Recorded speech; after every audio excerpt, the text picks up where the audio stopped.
Ya está listo. Hola, buenas noches.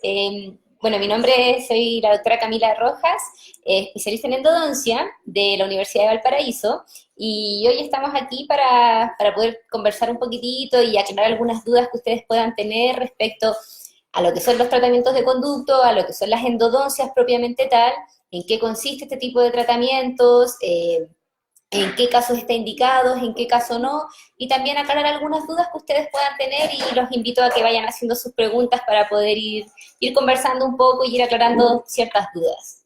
Hola a todos los que están conectados hoy día. Vamos a comenzar preguntándole a la doctora, que es nuestra especialista, ¿qué es lo que es la endodoncia? La endodoncia es una especialidad de la odontología, es una de las áreas que se dedica al tratamiento del nervio de cada uno de nuestros dientes. Y como tengo en el esquema a mi lado, todos nuestros dientes, ya sean los de adelante, las molitas de atrás, los de arriba, los de abajo, todos nuestros dientes están compuestos por la parte blanca, que es lo que uno ve cuando uno sonríe, y en su interior, en la parte de adentro, tienen un nervio, que es la parte que le da la sensibilidad y la irrigación a cada una de nuestras piezas dentales. Por alguno u otro motivo, por lo general es por una caries, o también puede ser por un trauma o por alguna restauración antigua, ese nervio en algunos casos se inflama, se empieza a hinchar, por así decirlo, y eso genera un gran dolor, incluso produciendo una infección a nivel de ese nervio que está contenido dentro del diente. Y mi especialidad, a lo que yo me dedico, es a tratar ese nervio. Lo limpio, lo saco y desinfecto al interior del diente para después poder sellarlo y poder poner una restauración definitiva, y así no terminar sacando una pieza dental solamente por un dolor, sino que también poder salvarlas. La endodoncia salva los dientes, entonces. La endodoncia salva los dientes. La endodoncia se hace en casos de que la caries es tan grande, que el dolor es tan insoportable para el paciente, pero el dientecito todavía se puede salvar y se conserva el diente en boca sin tener que sacarlo. Muchas veces hay dientes que se podrían salvar con una endodoncia, pero muchas veces los sacan. Y eso es mi área y esa es mi especialidad, para tratar de salvar esos dientes y que no terminen en extracciones o sacándose los dientecitos. ¿Cuál es el nombre popular que la gente le nombra a su especialidad, doctora? Lo más común y lo que todos lo conocen es como el tratamiento de conducto. Sacar el nervio, quemar el nervio, incluso algunos, ahí los más perdidos por talla, le dicen el salvoconducto. Pero en realidad el nombre como más popular es el tratamiento de conducto en sí. Y esta es una especialidad que es aparte de lo que estudiaste tú como dentista. Sí, por supuesto. Nosotros estudiamos para ser dentistas generales, y aparte de, yo tuve que estudiar 2 años más en la Universidad de Valparaíso para poder sacar mi especialidad. Y ahora yo me dedico exclusivamente a hacer este tipo de tratamientos de conducto. Es una especialidad aparte del dentista general. Ah, muy bien. Cuando una persona se le hincha la cara, ¿está relacionado con esta infección de los dientes? Sí, correcto, eso tiene directa relación. Los dientecitos están sumergidos dentro de un hueso, y es lo que pasa en el esquema siguiente. Este es el esquema de un diente sano, pero en este esquema de acá vemos lo que hace relación a tu pregunta. ¿Ya? Nosotros vemos que todo comenzó por una caries, que se ve acá en el número 2, es lo más común. También puede ser por un trauma, por un golpe, o incluso tienen algunos que son por tratamiento periodontal, pero lo más común es que sea siempre asociado a una caries. Esta caries avanza, el paciente no se la trató, el colega no hizo la restauración, y esta infección ya no solo queda contenida adentro del nervio, sino que escapa por las raíces. Por la parte del huesito empieza a escapar esta infección, a veces sale como una espinillita en la parte de la encía, o si no, de lleno ya se hincha la cara, se puede comprometer incluso las vías aéreas cuando estas infecciones siguen avanzando y no son tratadas a tiempo.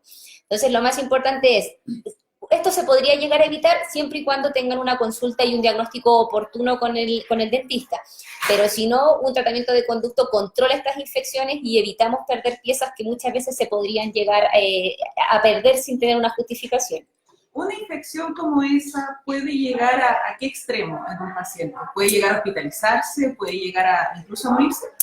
Sí, hay casos, igual depende mucho, sobre todo de la condición sistémica del paciente. Por ejemplo, si estamos hablando de un paciente de tercera edad que es diabético, y que, no sé, pues tiene además, su diabetes está descompensada y tiene más enfermedades asociadas, claramente una infección de origen dental puede llegar a comprometer las vías aéreas y puede tener un compromiso mayor que requiera hospitalización. Hay pacientes que pudiesen llegar a tener un compromiso, podría ser mortal esto si es que no se trata, pero obviamente depende mucho de la condición sistémica del paciente. Si es un paciente que está con quimioterapia o con radioterapia, estas infecciones se propagan demasiado rápido en un paciente con VIH o en un paciente que tenga su sistema inmune muy comprometido. Por lo general, si un paciente es sano, estas infecciones, aparte de dar una inflamación en la cara y un gran dolor en la mayoría de los casos, logran tener una buena resolución sin mayor complicación. Siempre y cuando asistan al dentista, obvio, al especialista. Si toman con una infección como esa y alguien tiene amoxicilina en la casa, ¿se le va a quitar? No se le va a quitar. La amoxicilina o los antibióticos en general, es que lo más común es que tomen amoxicilina, es lo mismo, y yo le explico siempre a mis pacientes esto, como si yo tuviese una llave que está goteando. La llave está goteando todo el día y yo tengo un balde abajo que se está llenando de agua.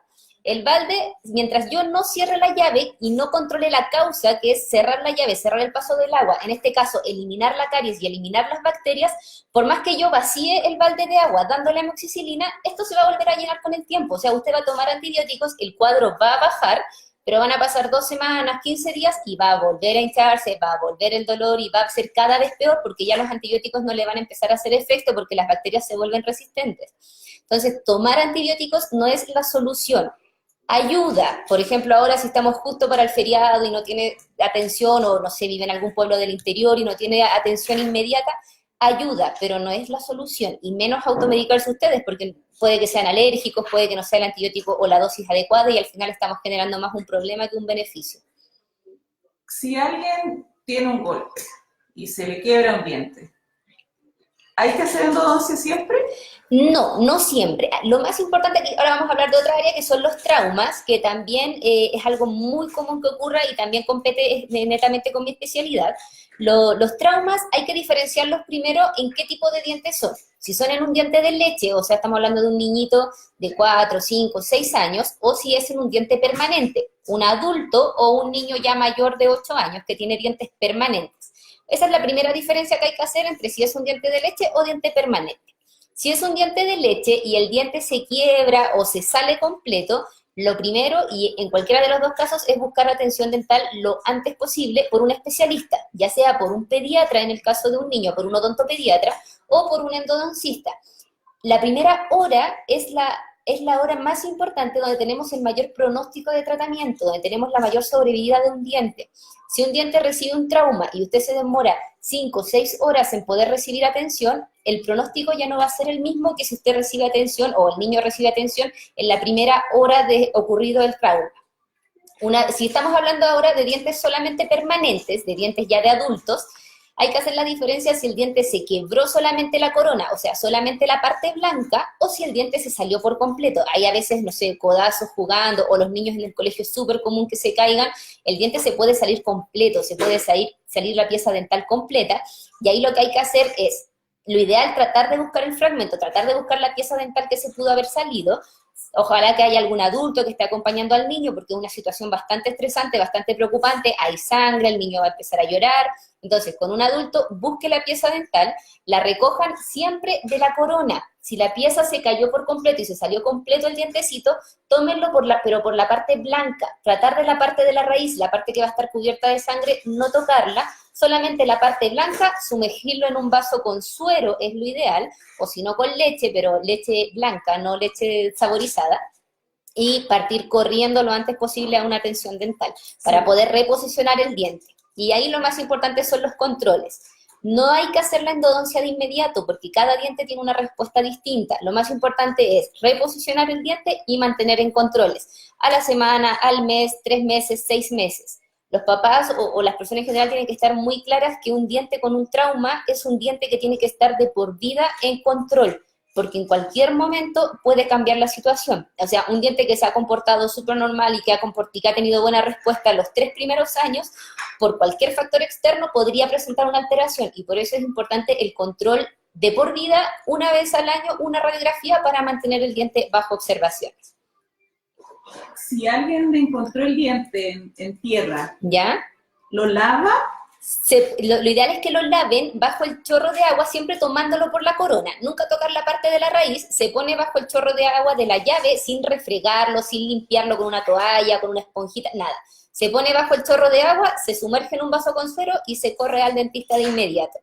¿Ya? Esa es la conducta a seguir y ojalá logren llegar al dentista o logren tener la atención durante la primera hora de ocurrido el accidente, que es donde tenemos el mejor pronóstico. Jamás envolverlo en una toalla nueva, en un papel. O limpiarlo, a veces lo encuentran en tierra y lo limpian o lo raspan para sacarle los restos de sangre. No, eso hay que dejarlo ahí, eso que está pegado y que ustedes pueden ver sucio, para nosotros es el ligamento periodontal y es fundamental que se conserve para poder reposicionarlo y que tengamos una buena adaptación de nuevo de ese diente y que no lo perdamos.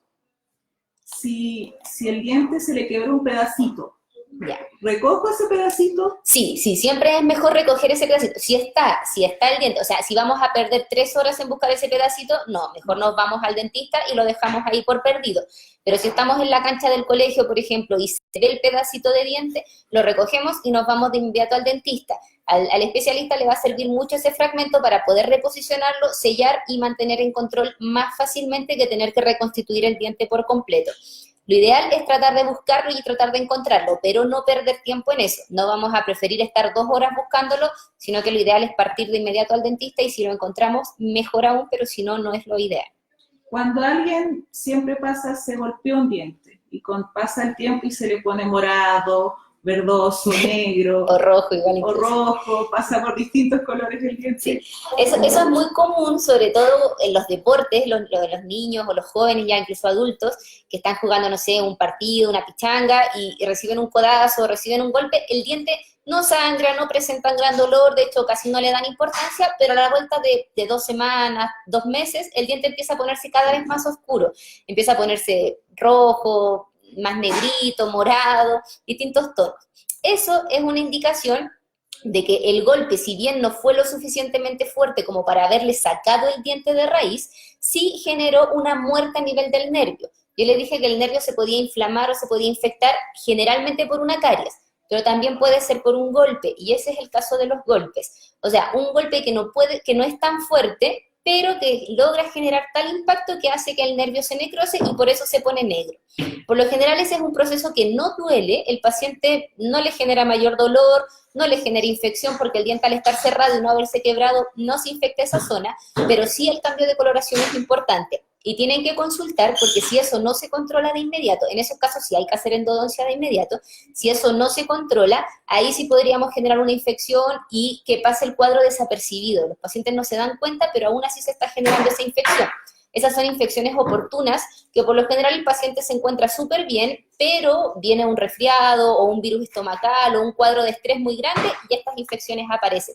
Porque siempre han estado, solamente que su sistema inmune las podía controlar. Pero si usted baja sus defensas, eso va a aparecer y va a darle problemas en el peor momento. Acá nos preguntan, ¿todo diente que se fractura necesita endodoncia? No todo diente. Lo más importante es mantener en control. No podemos seguir la misma conducta dependiendo del tipo de fractura que tengamos. Si estamos hablando de un niñito de 8 años que solamente se le fracturó un pedacito, lo más probable es que él tenga una muy buena respuesta. Un niño genera muy buena respuesta frente a los traumas. Si estamos hablando de una persona de 70, de 60 años, incluso de 40 años, que también tuvo quizás el mismo trauma que el niño, su respuesta va a ser completamente distinta, porque en un adulto la respuesta o la capacidad de regeneración del cuerpo no es la misma que la de un niñito. Entonces, no tenemos que ser tajantes de que todo golpe o todo trauma necesita endodoncia, pero sí lo que todo golpe o todo trauma necesita es un control, es una consulta con el especialista para poder aclarar y poder ver si necesitamos endodoncia, si esperamos, si controlamos o cuál va a ser nuestra conducta a seguir. Y la importancia de tomar radiografía. Obvio, la consulta del especialista va sí o sí con radiografía, yo no saco nada con mirar solamente al paciente, sí o sí tiene que tener un control radiográfico, y ahí lo importante es que el paciente que tenga un diente con trauma y está tratándose en alguna clínica, tenga su historial de radiografías, porque lo importante es irlas comparando en el tiempo. A mí me sirve mucho ver una radiografía del momento del golpe y compararla con la de los 6 meses, porque ahí yo voy a poder ver si hay un cambio o alguna diferencia entre una u otra. Si el paciente se va a cambiar de clínica, pida su historial de radiografías para que pueda consultar con otro especialista sobre cómo va su situación, porque partir de cero y suponer cómo estuvo antes, eso es muy complejo. Acá Paola nos saluda y dice excelente, súper claro, imposible, saludos. Ya, muchas gracias, Paula. María Fernanda pregunta a la doctora, ¿por qué el diente se pone negro después de un tratamiento con ducto? ¿Eso se puede arreglar? Sí, hay muchas veces un dientecito se pone negro, más que nada es por un efecto óptico, por un efecto de cambio de coloración. La endodoncia con nosotros, al sacar el nervio, le estamos sacando también la irrigación, el aporte de sangre que tiene este dientecito porque lo cortamos de raíz. Sacamos esta irrigación y el diente lo tapamos por completo con un material plástico, con un material que es la gutapercha, que todos la conocen. Al hacer ese cambio de cambiar el nervio propiamente tal por este material plástico, el diente sufre un cambio óptico que hace que se vea más oscuro, sobre todo a la luz natural. Y es normal con un diente endodoncia. No quiere decir que la endodoncia está mal hecha, que está infectado. No, es normal que se vea un cierto oscurecimiento.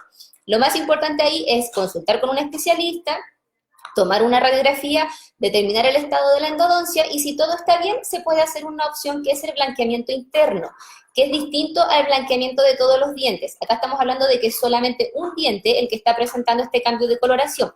Yo lo que hago es, en la misma parte por donde le hicieron la endodoncia, desgasto un poquitito el diente, pongo un gel en su interior, una semana controlo y el dientecito ya volvió a su tono. En algunos casos, cuando son muy antiguas las endodoncias, se requieren 2 sesiones de blanqueamiento, pero es solo en ese diente. No produce sensibilidad, no deja el diente más propenso a las caries, es completamente inocuo y, como les digo, en la mayoría de los casos una sesión es necesaria o si no, a veces se requiere una segunda cuando la endodoncia ya es muy antigua, pero tiene solución completamente y no es algo para alarmarse, pero sí para consultar y pedir y preguntar por qué está pasando eso, para poder mantener la endodoncia bajo control. Así se blanquea un diente y no todo. Sí, solamente el diente que está con endodoncia, ese es el único que se blanquea, los demás se mantienen en el tono del paciente, solo el de la endodoncia es el que se blanquea. Si yo tengo 2 dientes oscuros, porque alguien se cayó de chico y quiere blanquearlo, necesito un blanqueamiento interno y además un blanqueamiento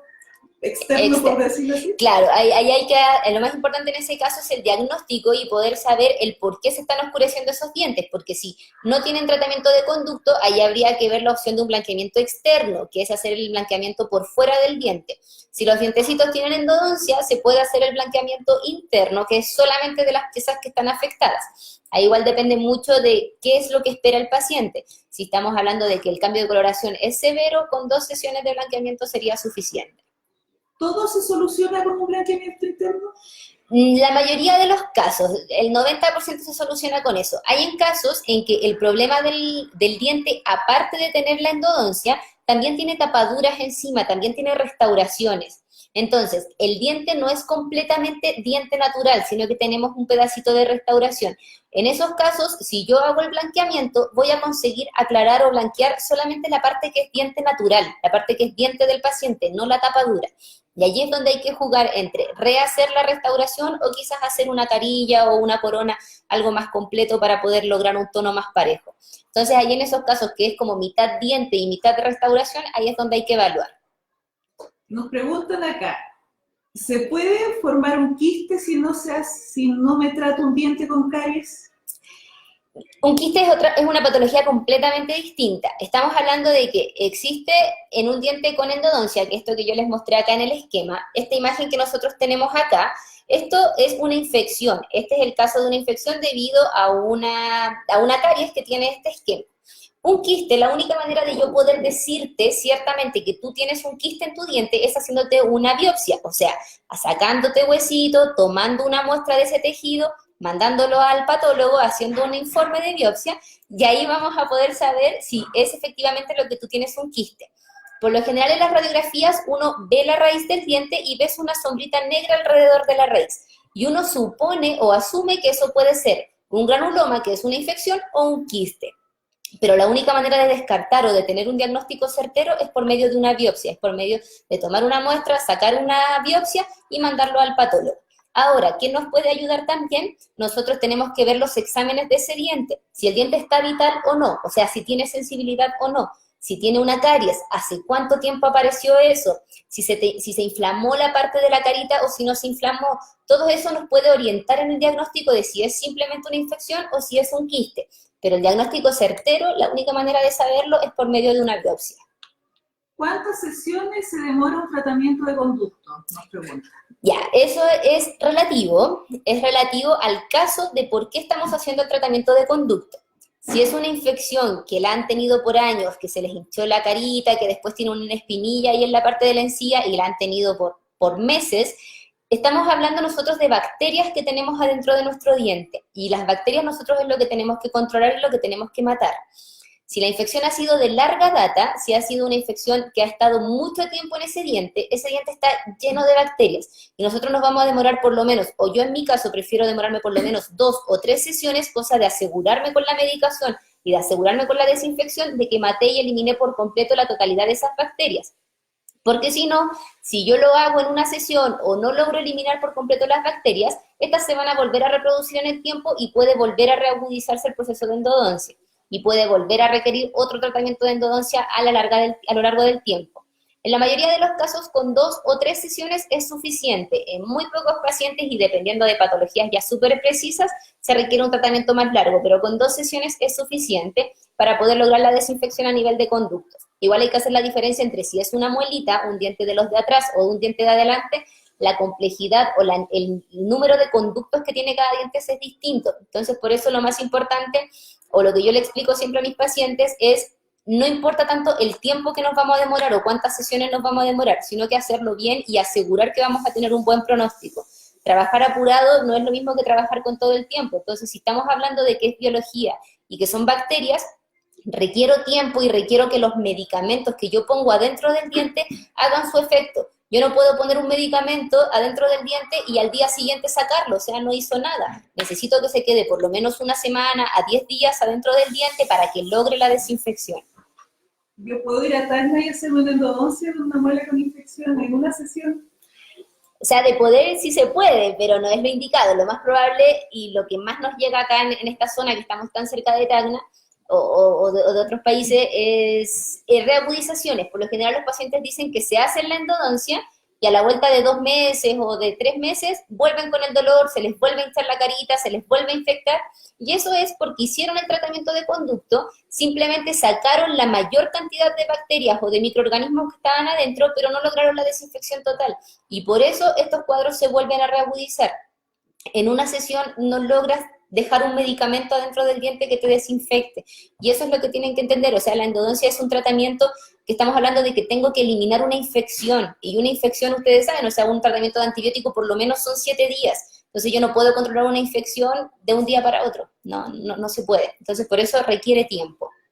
Relacionado a eso, Cintia nos pregunta, si con una infección el diente se puede hacer el tratamiento al tiro o hay que tomar antibióticos antes.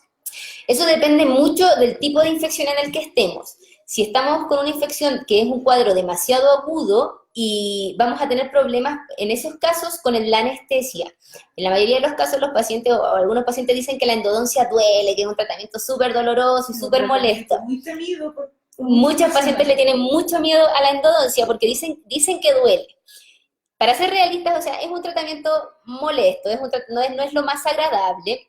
Y por lo general va de la mano con las infecciones que menciona Cintia. Si tenemos un diente que está con una infección aguda, yo por más que le ponga anestesia, nunca voy a tener un efecto anestésico al 100%. La anestesia actúa por una diferencia de pH con el organismo y un tejido que está infectado no va a tener una asociación de anestesia al 100%. Entonces siempre vamos a estar con una leve molestia. En algunos casos se prefiere dejar con antibióticos, que el paciente empiece a tomar antibióticos y a los 5 días, 4 días a hacer la intervención, cosa de que la carga bacteriana esté más baja y podamos tener un efecto de anestesia más efectivo o más eficiente. Y así evitar un poco el desagrado del tratamiento de endodoncia propiamente tal. Nos pregunta Claudio, ¿es posible repetir una endodoncia si no quedó bien? ¿Cómo sabes tú si no quedó bien la endodoncia? El paciente que no le quedó bien la endodoncia, ¿puede repetírsela? Sí, las endodoncias de hecho es un tratamiento que se llama retratamiento de endodoncia, que es lo que hacemos los especialistas muchas veces porque nos llegan casos de otros colegas o como mencionabas anteriormente de Tacna, que vienen las endodoncias en mal estado. Por lo general eso, la mejor manera o la primera manera de saber es por la sintomatología. Si usted se hizo la endodoncia, es normal que sienta una leve molestia por al menos 1 o 2 meses a lo más. Si usted siente que el dolor va en aumento, que se le hincha la carita, que no puede mascar con esa muelita, o que se le volvió a hinchar la encía, eso claramente está infectado y ahí en ese caso hay que retratar. También nosotros tomamos una radiografía y al tomar la radiografía uno ve el relleno que tienen los dientes adentro, el relleno que tiene adentro el tratamiento de conducto.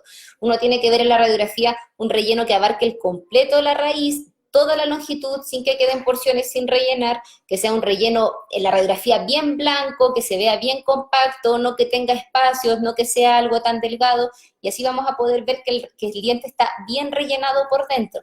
Entonces hay que sumar, para poder hacer o indicar un retratamiento, hay que ver tanto las características clínicas, o sea, lo que el paciente siente en ese diente, como la imagen radiográfica. Y ahí podemos hacer un diagnóstico y decir, este diente requiere retratamiento, o no, este diente vamos a esperar mejor, mantenerlo en control, a los 3 meses repetimos la radiografía y vemos cómo está. No es necesario indicar de inmediato el retratamiento, sino que mantenerlo en control es lo más importante. Si hicieron la endodoncia, quedaron con un cemento provisorio o una restauración provisoria, y pasa el tiempo y nunca se hicieron una restauración definitiva, ¿qué complicaciones puede traer eso? En ese caso es muy común y en esos casos sí requiere un retratamiento. Me explico, cuando uno como especialista termina la endodoncia, termina el tratamiento de conducto, uno sella las raíces, o sea, si volvemos al esquema, uno lo que hace es sellar desde acá, desde las raíces hacia abajo, pero la parte de arriba queda sellada con un cemento provisorio, para que después el dentista que lo está tratando, ya sea el colega aquí en la clínica o en alguna otra consulta, el dentista tratante haga la restauración que él estime conveniente en ese diente, ya sea una corona, una incrustación o una simple tapadura.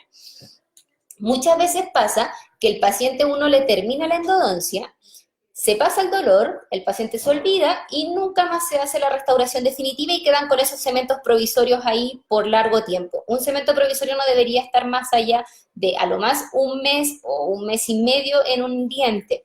Si pasa más tiempo, el cemento provisorio no genera la capacidad de sellado adecuada y en esos casos se generan brechas que vuelven a entrar bacterias a nuestro tratamiento de conducto.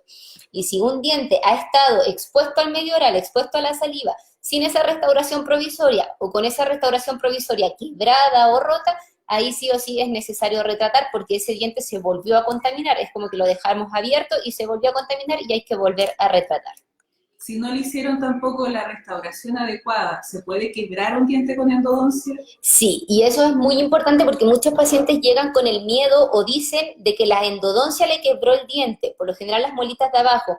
Los pacientes dicen que se hizo el tratamiento de conducto y después se le quebró el diente. Eso va muy de la mano con el tipo de restauración que se haga. Un diente con endodoncia, de nuevo, al perder la sangre, al perder el nervio que tiene adentro y uno reemplazarlo por un material plástico, ese relleno debilita el diente. De por sí un diente con endodoncia es más débil que un diente natural porque no tiene la irrigación que tiene un diente natural. Lo que hay que hacer en esos casos, y lo que es muy importante, es que el colega que vaya a restaurar ese diente haga la tapadura o la restauración adecuada, que proteja el diente, que cubra las cúspides, que sea una restauración grande, que proteja todo el dientecito frente a las cargas. No es lo mismo tapar una muelita, que es con la que uno va a mascar todo el día, todos los días, a un dientecito de adelante. No es la misma fuerza que recibe ese diente. Y por eso lo más importante es que el colega que va a rehabilitar el diente lo haga con una restauración adecuada. No es la endodoncia la que quiebra el diente. La endodoncia sí lo deja más débil, lo deja más frágil, pero con una buena restauración, con una buena tapadura encima, un dientecito no tendría por qué quebrarse. Y eso es una carga que recibe la endodoncia de que la culpan de que quiebra los dientes, pero no es así. El tema es la restauración que no está bien planificada. Nos preguntan mucho por redes sociales que le demos un precio de endodoncia. ¿Cuánto vale la endodoncia? ¿Cuánto vale el tratamiento de conducto? Y no es un valor único para todos. No. Entonces, si pudiera explicar por qué, porque a veces creen que es mala voluntad no dar un precio. No dar un precio. Pero es súper importante el diagnóstico del especialista para poder decir qué es lo que se va a hacer. No todo es lo mismo. Sí, el precio varía y varía mucho, sobre todo en cuanto al diagnóstico del diente. No es lo mismo un diente que viene por una endodoncia porque recibió un trauma y simplemente está negrito un diente de adelante, pero el diente no está infectado, solamente recibe el cambio de coloración. No es la misma conducta a seguir que en un diente que tiene infección, que está lleno de caries, que hay que hacer un provisorio. No es lo mismo. No es lo mismo un diente de adelante a un diente de atrás. Las muelitas de atrás tienen por lo menos 3 a 4 conductos en su mayoría. Las muelitas de abajo tienen 3 conductos, un diente de adelante tiene 1. Conducto me refiero a los nervios que están adentro del diente. Entonces, no es lo mismo y por eso no es un precio universal. Influye mucho de cuál es la pieza dental, si es un molar, un premolar o un diente anterior, y cuál es el diagnóstico, si es un diente que está vital o si es que es un diente que está infectado. Si está infectado, depende si tiene lesión, o sea, si la infección se salió hacia la parte del hueso o si está contenida dentro del diente. Todo eso va en el diagnóstico que uno hace en la primera sesión y al tener ese diagnóstico yo puedo darles un presupuesto. Pero que me pregunten así simplemente, necesito un tratamiento de conducto, ¿cuánto cuesta? No es un precio exacto porque depende, como les dije, de qué diente y del diagnóstico que tenga ese La diente. importancia de un diagnóstico clínico y radiográfico, ¿no? Sí. No es un precio... Todo endodoncista o todo especialista que ustedes consulten por un tratamiento de conducto sí o sí requiere de una radiografía. Yo no puedo hacerles un diagnóstico o mucho menos aún un pronóstico sin saber, sin tener por lo menos una radiografía. Lo ideal, o en muchos casos ahora estamos pidiendo escáner, porque la anatomía varía o porque tenemos la herramienta, simplemente tenemos a la mano poder pedir un escáner. Pero con una radiografía por lo menos yo puedo dar un diagnóstico y puedo saber, más obviamente las características clínicas, puedo complementar y así poder dar un correcto diagnóstico, pronóstico y plan de tratamiento. Nos saluda igual Erika, que dice: felicidades doctora, muy buenas sus explicaciones y aún más sus recomendaciones. Muchas gracias, Erika. Muchas gracias a todos los que nos están viendo. Tenemos hartas personas que nos están mirando y nos están haciendo preguntas. Ya estamos por terminar. Si alguien tiene alguna pregunta, que no se quede con las ganas de hacerla. Si no, si tienen alguna otra duda, consulta, tratamos de aclarar lo que era un poco mi especialidad, sobre más que nada los tipos de tratamiento de conductos que existen, los traumas, es una pregunta súper común y deberíamos estar todos educados, tanto los profesores en los colegios, las mamás que están en la casa o papás que están en la casa con niños sobre todo, es muy común el trauma y es una patología que lamentablemente si estamos hablando de un trauma en un niño de 8 o 9 años, en la mayoría de los casos no tienes, si el diente está perdido y ya no hay nada que hacer en ese caso, es una patología que no tiene solución prácticamente hasta los 18 o 17 años que el niño recién se puede poner un implante. Entonces estamos hablando de que un trauma maltratado, que no fue diagnosticado a tiempo, que no fue resuelto de la manera correcta, lo va a cargar el niño hasta los 18 o 20 años, que le falte un diente, que ande con un provisorio en la zona anterior por toda la adolescencia. Yo creo que es un tema bastante complejo y que, disculpen, y que lamentablemente muchas veces por ignorancia o por falta de conocimiento respecto al tema son mal resueltos y al final le estamos causando un problema si estamos hablando de un niño que no va a tener solución hasta los 18 o 20 años, más o menos con un implante. Entonces, no necesariamente el trauma o el golpe en el diente tiene que llegar a un implante, se puede resolver de muchas maneras. Lo más importante es la consulta con un especialista y poder tener un diagnóstico y un tratamiento y seguimiento lo más correcto posible. Y eso es la parte de los papás, el seguimiento es lo más importante. Y creo que terminamos. Ya, pues. No hay más preguntas. Muchas gracias, Camila. Gracias. Ok, gracias, de nada. Muchas personas le quedaron muy encantadas, le quedaron muy claras tus explicaciones, así que muchas gracias. Ok. Y los esperamos otro día para hacer otra transmisión en vivo. En 2 miércoles más, porque el próximo miércoles vamos a estar celebrando, así que el miércoles siguiente, creo que cae 25, ahí va a estar otro colega hablando de otro tema para aclararles más dudas y que ustedes puedan interactuar y poder aclarar y llegar a ustedes lo más de la manera más cercana posible. Ya. Muchas gracias. Ya ves, chao. Chao.